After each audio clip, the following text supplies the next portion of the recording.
Welcome back. It is time we learn in details what is information gathering and how can we perform it. We already know that information gathering is the first step in penetration testing, and it is an act of gathering data about our target. It can be any type of data that we might find useful for the future attack, and if you remember, there are two types of information gathering. We got active information gathering and passive information gathering. And we talked briefly about them, but now it is time to fully explain what both of them are. So let's start with active information gathering. In active information gathering, we use our Kali Linux machine and we try to get as much data or as much information about our target while interacting with them. It could be a target website that we need to test, so we need to find as many things about it as we can. Or it could also be a network that we're testing, or perhaps an entire company. The main point is that with active information gathering, we directly get that data from the target.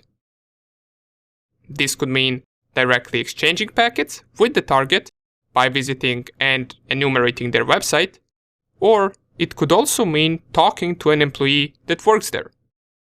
We could maybe call them over mobile phone to try to get them to tell us something important, but this part is also considered social engineering. Nonetheless, any action where you exchange something with the target is active information gathering. This can be legal to an extent. If you start performing some advanced scans or OS fingerprinting on the target, you most likely won't get in trouble, but you should still not do it without permission. And it is important to mention that usually active information gathering will provide us with much more important data than passive information gathering, since we are directly interacting with the target.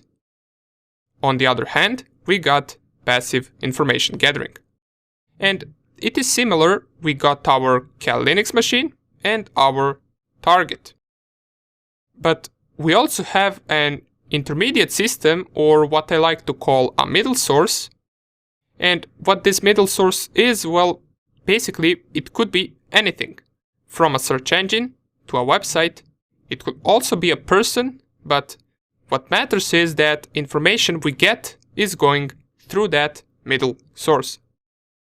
For example, if we want to find out something about a certain target, and we Google that target to find some pages that contain information about it, this is considered passive information gathering.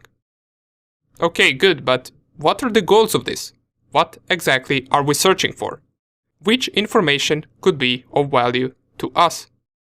Usually, the first thing we search to identify a target is their IP address, or IP addresses if the target has multiple addresses that belong to them. This could be, for example, a company that has servers and buildings all around the world. And if we were to test this company, we would also be interested in their employees too. For example, we would want to gather their emails, which could be useful for a future attack to gain access to that company, or we could possibly want to gather their phone numbers, which could also be useful. But most importantly, and what we're mainly interested in, are technologies that the target has. If it was a company, we would want to know how many networks they have, what softwares are running on their machines, what operating systems they have.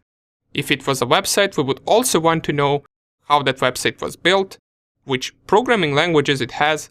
Does it have JavaScript or PHP, for example? Just one software on one machine that is outdated or that has a known vulnerability that could be exploited is our way in.